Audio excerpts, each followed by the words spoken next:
Now to the Middle East. Our focus is once again on Gaza's largest hospital, crippled and occupied by the suffering and now soldiers. The IDF claims it carried out a, quote, precise and targeted operation against Hamas at Al-Shifa hospital. The IDF also says it hasn't found any members of Hamas nor any evidence of hostages being held there. It did find weapons. The Hamas-controlled Ministry of Health released this video of medics trying to evacuate patients ahead of the Israeli troops entering the facility. Thousands of people were sheltering there, as many believed it was the safest place to go. Our Debora Patta leads off our coverage, and we warn you, some of the images you are about to see may be distressing. The target, Al-Shifa, the decision to send troops into the hospital, marking an escalation in Israel's offensive in Gaza. When Israeli soldiers finally entered, not a single shot was fired. There is an AK-47. But they say they found proof that Hamas was operating there, showing this as evidence. These weapons have absolutely no business being inside a hospital. What they did not show were any Hamas fighters, and they made no mention of the tunnels they've repeatedly said double up as the group's command center underneath the complex. Also inside the besieged hospital, civilians seeking refuge and critically ill patients, their presence fueling international calls for a ceasefire. A place of healing turned into a battle zone. Continuous shooting now. But again, it's totally scary situation. Since yesterday, medical staff have moved patients to safer areas through dusty, smoke-filled corridors. Here, you see a doctor manually trying to give this little girl oxygen. The IDF says they dropped off desperately needed medical supplies before the raid. Far from Al-Shifa, another battle is being fought.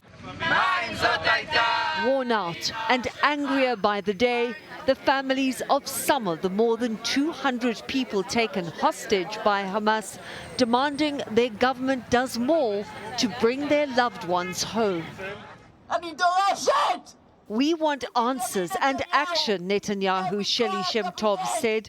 We have no strength anymore. Debora Patta joins me now. Debora, I want to start with the Al-Shifa hospital. Do we know how long these raids might go on? What is the objective? What do we know? Well, the Al-Shifa really is a symbol of what is going on in this war right now. It's become the center of very competing narratives. The IDF, the Israeli Defense Forces, say the tunnels below double up as a command center for Hamas beneath the complex, and that Hamas is using civilians as human shields, while the Hamas-run health ministry denies this and says the IDF has no justification for entering a medical facility that is treating hundreds of wounded patients and has several dozen babies who are premature and many people who are seeking shelter there. The IDF came out today with that video, which you saw in the piece, which shows some weapons, computers, a few sets of body armor. But more interesting is what they didn't find. They did not find any Hamas fighters, they say, and there was no mention of the tunnels that they've been speaking a lot about. So we're not sure how long this is going to go on for. Part of it is that they probably are also trying to see if they can find hostages. But there is no evidence of any hostages there either. They will take things for forensic investigation, and there could be more information coming out on that. But what we know at this point is that it's the civilians who continue to bear the brunt of this war. It's a dire situation inside the hospital and outside the hospital, with bodies piling up because it's too dangerous to attempt to bury them. The morgues are overflowing, and the health system has collapsed inside. The IDF says it delivered incubators to Al-Shifa. Does that meet the need? Is that all they delivered, and how was that received? It's not clear if those incubators did or did not reach the hospital. We know the IDF says they dropped off medical supplies. All we've seen are boxes. We understand that the incubators that they were going to deliver are battery powered and were probably more useful for helping with an evacuation. It certainly wouldn't meet the long-term need of babies who need to be in incubators. But it's all very unclear, and we're not even sure if the hospital at this point actually got the incubators. At some point they will try and evacuate them, we assume, but how they do that, it's going to take a lot of planning. It's going to be very, very difficult, and they're very worried. At the moment, the doctors inside say they're losing around 5 patients a day. We're not just talking about the babies now.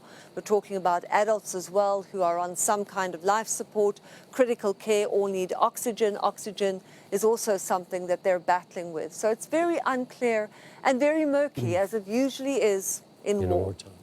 And finally, as you mentioned in your piece, the families of Israeli hostages are marching for 5 days from Tel Aviv to Jerusalem. Firstly, what's the Netanyahu administration response?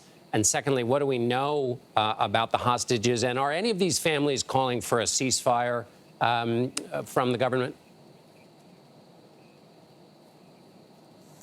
There have been some families who have indeed done that, and certainly the mood within the families, some of them has shifted.